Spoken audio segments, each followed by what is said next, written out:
Hello YouTube, my name is Nero. Today we have some more Call of Duty World War II. Welcome back to the beta, ladies and gentlemen. Though it's the old beta, don't let me get you guys excited. There's no new beta. Heck, there isn't even an announcement for the PC beta as of yet. But I played the original beta so much that I have enough footage to basically last me from now all the way up until November 3rd. I can make 2 videos a day with the amount of footage I have because I put a ridiculous amount of time into Call of Duty World War II. Today I want to discuss the brand new pre-order bonus that has been made available for Call of Duty World War II, and people are less than enthusiastic about it. So 1,100 COD points is what you get now for pre-ordering the game if you decide to pre-order digitally. Now, if you got the game at GameStop or Walmart or Target or somewhere like that, apparently this does not apply to you, but if you have digitally pre-ordered at any time, this does actually count for you. I get a lot of questions about this.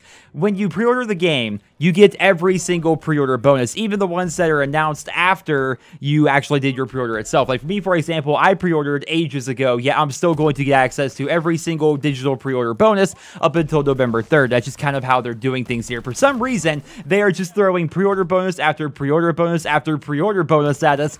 But this last one here has fans a little bit concerned, and rightly so. So we get 1,100 COD points, which is about 5.5 supply drops. We do know for a fact that supply drops will be in Call of Duty World War II. We just don't know what is going to be in these supply drops in Call of Duty World War II. On multiple occasions, Sledgehammer Games, and specifically Michael Condrey, they have come out and said that they want the game to be cosmetic only and that supply drops will only have cosmetic content at launch. Now, they're not guaranteeing anything past launch. They're basically guaranteeing that when the game is shipped, there will be only cosmetic items available within your supply drops. Now, we know for a fact the game has camos and emblems and calling cards and stuff like that, so I'm sure we can see all of that in supply drops, but it's the other things, right? We know weapon variants are going to be a thing. The only confirmed weapon variant we've seen so far is this variant of the M1903 Springfield, which looks a little bit war-torn, looks like it's definitely been customized quite a bit, which is not terrible, because in real life, they would customize their weapons all the time. Not every single weapon in World War II looked alike, so I'm cool with that. I mean, these things are basically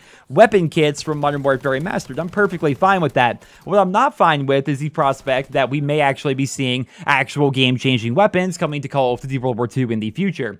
As somebody who knows the Call of Duty franchise pretty well, I can pretty much guarantee to you guys that weapons are going to be available in supply drops, and as such, I am going to be holding on to my free COD points that I'm getting here so I can open up those supply drops once those weapons actually become available. Fingers crossed they don't, honestly, because, I don't know, I've been racking my brain, right, trying to think if there's a way that they're not going to add weapons to supply drops and just give us another year of not having access to content that we want to have access to, regardless of the fact that we're actually a paying customer. And the only real thing I've come up with so far is maybe Activision would refrain from putting weapons in supply drops if supply drop sales were good enough without them. I'm like, yeah, that's a good idea. So if we all buy supply drops, then I'm like, wait a minute, that's the stupidest idea ever. If Activision sees that supply drop sales are blowing up with no weapons in there, they're going to think to themselves, wow, imagine if we do put weapons in there, we're going to make even more money. So it's really a no-win situation for the customer. People have talked many times in the past about potentially making it so season pass holders get access to every supply drop weapon, or having some sort of a gun pass or something like that involved.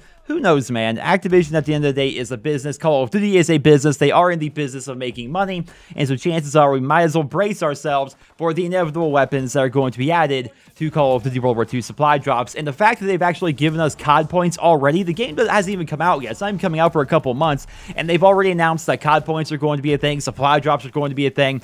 And keep in mind, Sledgehammer Games was the first studio to actually have supply drops in the first place. This may be a pretty scary year for microtransactions. Again, we're going to have to see how it plays out. We don't know if weapons are actually going to be available, and if they are going to be in supply drops, we don't know how the unlock system is going to work. We're just going to have to find out, ladies and gentlemen. But that's pretty much all I have for you guys here in this video. I just want to make sure you guys are aware of the new digital-only pre-order bonus. Again, if you got it at a brick-and-mortar store somewhere, apparently you're not going to get access to this particular bonus right here. And I would like to end off the video here with one other small bit of news and information. Now, this came out a couple of days ago, and chances are lot of you guys have already heard about it, but it's a very interesting topic that I would like to discuss here briefly at the end of the video and gauge your guys' feedback on. So Treyarch, who of course is making Call of Duty 2018, they are looking to hire a combat systems designer, and in the job listing itself, they say you'll really get their attention if you have a deep knowledge base of firearms and modern military technology, and that modern is what people are focusing on. There's a lot of speculation going around right now that Treyarch is going to be making a modern game next year, which actually sounds really interesting because Treyarch has never made a modern game. Every game, whether it's, COD 3 or World at War or Black Ops, has been set in the past or set in the future like they did with Black Ops 2 and Black Ops 3. They've never done a modern game whatsoever. I'm not personally convinced it's actually going to be modern. People keep asking me my opinion on this. If they're going to be making a futuristic game, why would you ask that somebody have a deep knowledge base of firearms and futuristic military technology? You can't ask people to be experts in something that doesn't exist. You ask them to have an idea of modern military technology, and then they can expand upon that, right? Because the best science fiction is always grounded in reality, at least to some extent, right? So I don't think this actually confirms that the next game is going to be modern, but it's definitely a very interesting topic because the Call of Duty cycle never ends. It's a wheel that's always turning, and believe it or not, guys, even though Call of Duty World War II is coming out in just a couple of months, we are less than 1 year away from the official worldwide reveal of Call of Duty 2018. We're going to see what Treyarch has in store for us in less than 1 year. Man, the Call of Duty cycle's fun because we always have more stuff to talk about, more content coming down the pipeline. It's a really cool thing. But ladies and gentlemen, that's all I have for you guys here in this video. Thank you guys all so much for listening. Let me know your thoughts down there in the comment section below on Treyarch potentially making a modern game for 2018. And of course, your thoughts on Sledgehammer Games adding in COD Points as a digital pre-order bonus for Call of Duty World War II. Once again, thank you so much for watching. Drop me a rating, and I hope you guys all have a wonderful day.